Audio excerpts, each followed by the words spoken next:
우리들의 블루스라고 하는 드라마가 최근에 있었습니다.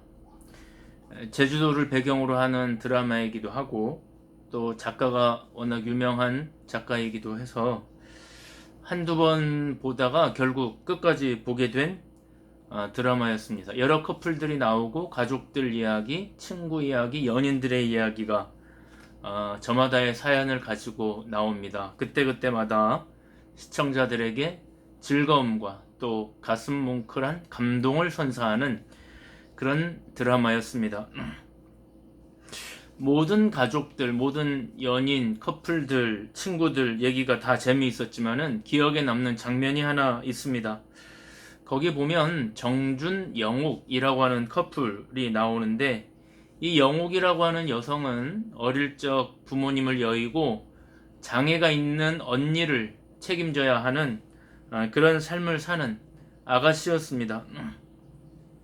언니를 위해서 돈을 벌고 또 부모가 계시지 않기 때문에 언니를 끝까지 책임져야 하는 무거운 짐이 이 젊은 아가씨에게 운명적으로 주어져 있습니다. 때로는 까칠하다는 말도 들어야 했고 또 부모가 없다 보니까 자신을 불가피하게 숨기게 되다 보니 투명하지 않다는 비난을 받기도 했습니다. 그렇게 아무도 이해해주지 않는 삶을 악착같이 살아야만 했던 이 여인이었습니다. 그런 그녀가 제주도에 내려와서 해녀 일을 하면서 사는데 남자를 사귀게 되었습니다. 이 남자와 사랑에 빠지게 되었고 이제 교제를 하게 되었는데 그런 그녀에게 걱정이 하나 생겼습니다. 그건 뭐냐면은 부모도 없고 장애인을 책임져야 하는 자신을 친구의 부모님이 어떻게 생각할까, 자신을 받아줄까 하는 염려였습니다. 부모님이 자신을 보고 싶다는 얘기를 듣고 가서 어른들이 자신을 서운하게 한다면 3번만 참고 집을 뛰쳐나가리라고 하는 다짐을 이 남자친구에게 받기도 하고 그렇게 해서 남자친구의 집을 향합니다. 집에 도착해 보니까 아니나 다를까 부모님들은 살갑지도 않고 또 퉁명하게 자신을 대합니다. 눈길 한번 주지 않고 저녁상을 차리는 일조차도 거들지 못하게 하는 그런 모습이었습니다. 둘러앉은 밥상에서도 부모님은 아무 말이 없으십니다. 침묵은 계속되었고 이 영옥이라고 하는 젊은 여인은 아무래도 이 부모님들이 나를 맞득치 않게 생각하고 계시구나 하는 서운한 마음을 가지려던 찰나에 이 어머니가 요리된 닭다리 하나를 그녀의 밥 위에 얹어주면서 이렇게 말합니다. 부모도 없이 혼자 장애인 언니를 챙기느라고 얼마나 힘들었겠니? 네가 고생이 많았구나 하는 이야기를 눈물을 글썽이면서 하십니다. 남자친구의 아버지도 내 아들이 너를 괴롭히면 언제든지 나에게 말하라고 하면서 편을 들어주십니다. 그 순간 영옥이라고 하는 이 여인의 눈에 눈물이 차오르고 TV를 보고 있던 저도 눈물이 핑 돌았습니다. 드라마를 보면서 이런 생각을 했습니다. 인생을 오래 살아본, 산전수전을 다 겪고 인생의 깊이를 알고 있는 부모님들만 주실 수 있는 위로가 따로 있겠구나. 무뚝뚝하고 투명하지만 그분들만 주실 수 있는 위로, 부모 세대만 주실 수 있는 위로가 따로 있겠구나. 친구들이 줄 수 있는 위로도 있고 남녀 사이에 연인 간에 주고받는 위로도 있지만 어떤 위로는 부모님만이 주실 수 있는 위로가 따로 있겠구나. 어른만 줄 수 있는 위로가 어쩌면 어른이어야만 줄 수 있는 위로가 따로 있겠구나. 그런 생각을 했습니다. 저희 선친이 작고하신 지 이제 6년이 지났습니다.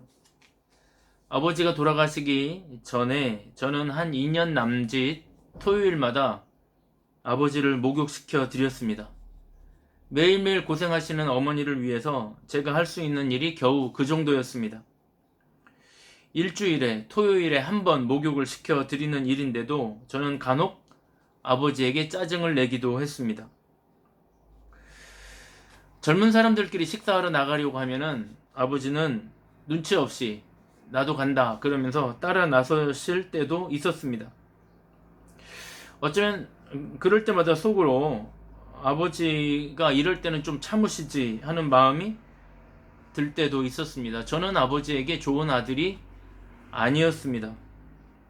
그런데 아버지가 병원에 입원을 하시고 중환자실에 들어가시기 전에 마지막으로 병상에서 등을 돌아 누우신 채로 저에게 남기신 마지막 말은 영진아 미안하다.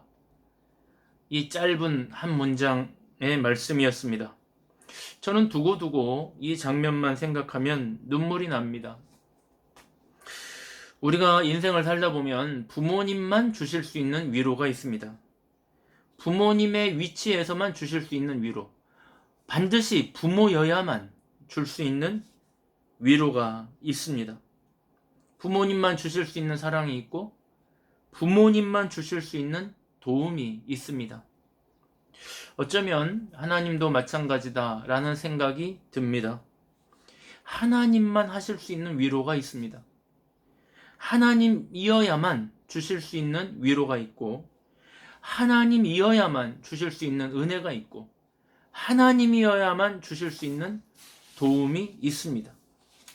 이 세상의 능력이 아니라 그 어떤 누구도 줄 수 없는 하나님만 베푸실 수 있는 위로와 은혜와 사랑과 능력이 있다. 요한복음 7장의 배경이 되는 말씀은 초막절입니다. 예수님은 이 초막절을 매개로 해서 예수님이 하시고자 하시는 말씀들을 풀어내십니다. 내가 생명의 물이다. 이 말씀도 초막절 명절에 성전에 쏟아붓는 물, 여인들이 실로암 물가에서 길어다가 성전 제단에 쏟아붓는 물을 보면서 하신 말씀이었던 것입니다. 성전 제단에 쏟아붓는 저 물이 진짜 물이 아니고 내가 주는 물, 내가 하는 말을 들어야 그게 생수다. 그게 살아있는 물이다. 그게 생명의 물이다. 이렇게 말씀하신 겁니다. 그런 이야기들이 7장에 있는가 하면 반면에 8장을 매개하고 있는 사건은 음행한 여인 이야기입니다. 8장에 보면 음행 중에 걸린 여인이 예수님에게 끌려 나옵니다. 예수님께서는 그 장면을 매개로 해서 오늘 말씀도 풀어가십니다. 율법에 매몰된 사람들은 이 여인을 예수님에게 끌고 와서 돌로 쳐서 죽여야 한다고 소란을 피웠습니다. 그들에게 있어서 그것은 굉장히 타당한 것이고 그것은 그들의 사회를 지키는 길이고 그들의 사회 정의를 구현하는 방법이었습니다. 이 여인을 돌로 치지 않으면 사회 기강이 무너진다고 생각했을 것입니다. 그것이 그들 세상의 논리이고 그들 세계의 방식이었습니다. 그것이 그들의 윤리였습니다. 그런데 주님은 달랐습니다. 예수님은 죄 없는 자가 돌로 치라고 하는 이 짧은 한 문장의 말씀으로 그들을 다 물리치신 이후에 그 여인에게 이렇게 말합니다. 나도 당신을 정죄하지 않으니 가서 다시는 죄를 짓지 마십시오. 그리고 당신이 하는 그 직업도 청산하십시오. 이렇게 말합니다. 여러분, 이것이 예수님의 위엄입니다. 이것이 예수님의 텐션, 소위 요새 유행하는 단어로 이 세상 텐션이 아니라 저 세상의 텐션입니다. 이 위엄은 이 세상의 위엄이 아닙니다. 이 말씀은 이 세상의 말씀이 아닙니다. 이 정의는 현장에서 구현하신 이 정의는 이 세상의 정의가 아닙니다. 그거는 예수님만 하실 수 있는 정의였고 예수님만 하실 수 있는 위로였고 예수님만 하실 수 있는 말씀이었습니다. 예수님의 말씀을 가만히 보면 이 세상의 논리, 이 세상의 텐션이 아닌 것들이 참 많습니다. 니고데모를 만났을 때 네가 거듭나야 되겠구나. 니고데모야, 네가 이 세상의 공부를 참 많이 했지만 네가 거듭나지 않으면 안 되겠구나. 이런 이야기는 니고데모가 이 세상에서 그렇게 많은 공부를 했었어도 한 번도 들어보지 못한 말씀이었습니다. 이 세상의 텐션이 아니고 저 세상 텐션의 이야기인 겁니다. 사마리아 여인을 만났을 때 네가 주는 물을 먹으면 목마르겠지만은 내가 주는 물을 먹으면 그 배에서 영생하도록 솟아나는 샘물이 될 것이다. 생수가 될 것이다. 이 사마리아 여인은 이 이야기를 듣고 예수님이 비로소 그리스도인 것을 깨달은 겁니다. 오늘 예수님이 이 세상의 텐션이 아니라는 것을 뒷받침하기라도 하시는 것처럼 오늘 말씀 23절에 이렇게 말씀합니다. 예수께서 이르시되 너희는 아래에서 났고 나는 위에서 났으며 너희는 이 세상에 속하였고 나는 이 세상에 속하지 아니하였느니라. 이 말씀은 무슨 말씀입니까? 이 말씀은 예수님이 근본적으로 이 세상에 속한 분이 아니라는 것을 선언하는 말씀입니다. 예수님은 저 위에 속한 분이다. 저 위로부터 오신 분이다. 이렇게 말씀하는 겁니다. 여러분, 이것은 신학적으로 굉장히 중요한 선언입니다. 니고데모 할 때도 이 이야기를 나누었습니다만은 여러분, 이 세상의 논리, 이 세상의 지식, 이 세상의 철학, 이 세상의 종교도 다 이 세상에 속한 겁니다. 철학이든 주장이든 논리든 심지어 종교라고 할지라도 다 이 세상에 속한 겁니다. 이 세상에 속한 것으로 돌려막기를 합니다. 이 철학으로 저 철학을 대항하고 이 주장으로 저 주장을 대항하고 이 논리로 저 논리로 대항을 하지만 다 거기서 거깁니다. 이 세상에 속한 것이기 때문입니다. 종교도 마찬가지입니다. 이 교리가 있고 저 교리가 있고 이 종교의 교주가 있고 저 종교의 교주가 있고 이 종교의 창시자가 있고 저 종교의 창시자가 있다고 하더라도 그 교주의 이름이나 그 창시자의 이름만 다를 뿐 다 이 세상에 속한 겁니다. 내가 열심히 수행을 하고 내가 열심히 착한 일을 하고 내가 열심히 덕을 쌓아서 그들 나름대로 정해놓은 종교 안에서 그들의 기준치에 도달하면 구원에 이를 것이다. 내가 열심히 이 땅에서 이 세상에서 아등바등해서 신을 감동시키면 구원을 얻을 것이다. 여러분, 그러나 그 기준에 도달할 수 있는 사람도 없을 뿐더러 그 기준에 도달하지 못했다고 하는 자괴감으로 이 세상의 종교 생활에서는 기쁨을 누릴 수가 없습니다. 100일 수행을 하든 1000일 수행을 하든 벽면 수행을 하든 자지 않고 앉아서 10몇 년씩 수행을 하든 안 먹고 수행을 하든 어떤 종교에서 어떤 교주 밑에서 어떤 수행을 하든 방식은 다 똑같습니다. 이 세상의 것으로 서로 돌려막는 방식일 뿐입니다. 다 이 밑에서 한 계단 위로 올라와서 구원을 얻으려는 참으로 가련한 방식입니다. 여러분, 그런 방식으로는 절대로 구원에 이를 수가 없습니다. 여러분, 우리가 여기서 헤엄을 쳐가지고 저 현해탄을 건너 일본에 갈 수 없습니다. 노력해서 에베레스트 산에는 올라갈 수 있을지 몰라도 그 누구도 노력해서 저 하늘의 별을 딸 수는 없습니다.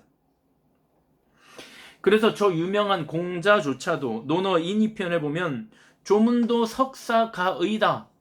아침에 아침에 진리를 들으면 저녁에 죽어도 좋다. 라는 말을 남긴 것은 아닐까.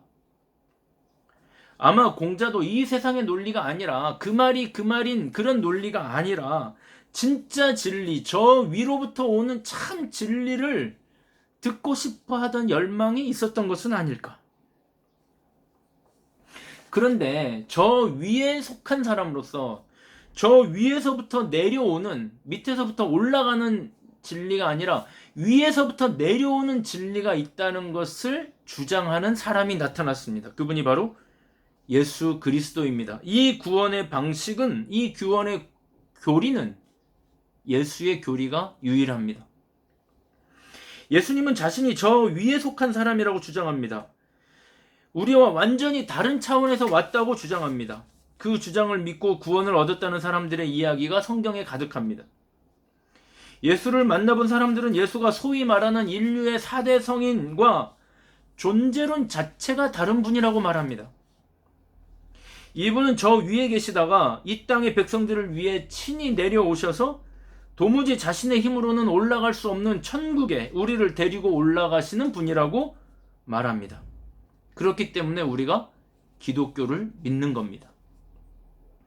우리는 우리의 수행의 완성이 아니라 예수를 믿음으로 구원을 얻는다고 하는 이 진리를 믿습니다. 때로는 기독교인들이 타 종교, 이 세상의 종교인들처럼 수행도 하고 적선도 하고 금식 기도도 하고 고난주간에 고난에 동참하기도 합니다. 그래서 밖에서 볼 때는 비슷해 보입니다. 거기 있는 고난과 우리의 고난이 비슷해 보이지만 그들의 수행과 우리의 수행이 비슷해 보이지만 완전히 다른 겁니다. 이 세상 종교의 수행은 구원을 얻으려는 자기의 노력일 뿐이고 기독교의 수행, 기독교의 적선, 기독교의 고난, 고행은 천국 가기 위한 것이 아니라 구원을 얻은 자에게서 나오는 감사와 기쁨의 표현일 뿐입니다. 구원을 얻은 자에게서 나오는 발로입니다. 차원이 다릅니다. 이렇게 우리의 노력이 아니라 우리의 고행이 아니라 예수님의 일방적인 은총에 의해서 구원을 얻은 사람들은 비로소 저 위의 것의 실체를 맛보게 됩니다. 저 위의 것에 속하는 능력을 맛보게 됩니다. 저 위의 것에 속하는 위로를 경험합니다. 예수를 믿은 사람들은 위로부터 오는 위로, 하늘로부터 오는 위로를 경험합니다. 저 위로부터 오는 은혜와 사랑과 은총과 그분만이 주실 수 있는 감동을 경험합니다. 그래서 저 위의 것을 맛본 사람들은 그 삶이 완전히 달라집니다. 그것을 기독교에서는 거듭남이라고 합니다. 남아공에서 흑인들의 인권 운동을 위해 투쟁하다가 반역죄로 체포되어서 44살의 나이에 감옥에 들어가 무려 27년간이나 감옥 생활을 한 분이 계십니다. 여러분이 잘 아시는 남아프리카 공화국의 넬슨 만델라 대통령입니다. 이 사람은 남아공 최초의 흑인 변호사이기도 하고 감옥에서 나와서 71세의 나이로 남아프리카 공화국 최초의 흑인 대통령이 되신 분입니다. 그도 낙심과 절망에 빠진 적이 있습니다. 고문과 열악한 환경으로 감옥에서의 그의 생활은 지옥이나 다름없었다고 고백하기도 했습니다. 그런 그가 감옥에서 예수를 만납니다. 예수에 대한 책을 읽고 성경을 읽습니다. 그분의 십자가의 의미와 그분의 사랑을 경험합니다. 예수의 철학을 경험합니다. 완전히 절망에 빠졌던 그에게 예수님은 하나의 완벽한 구원이었습니다. 그는 환경을 변화시키려고 하는 노력은 의미가 없고 내가 변화되어야 한다. 그래서 자신을 변화시키려고 하는 노력에 집중합니다. 무엇보다도 가장 집중했던 것은 감사라고 합니다.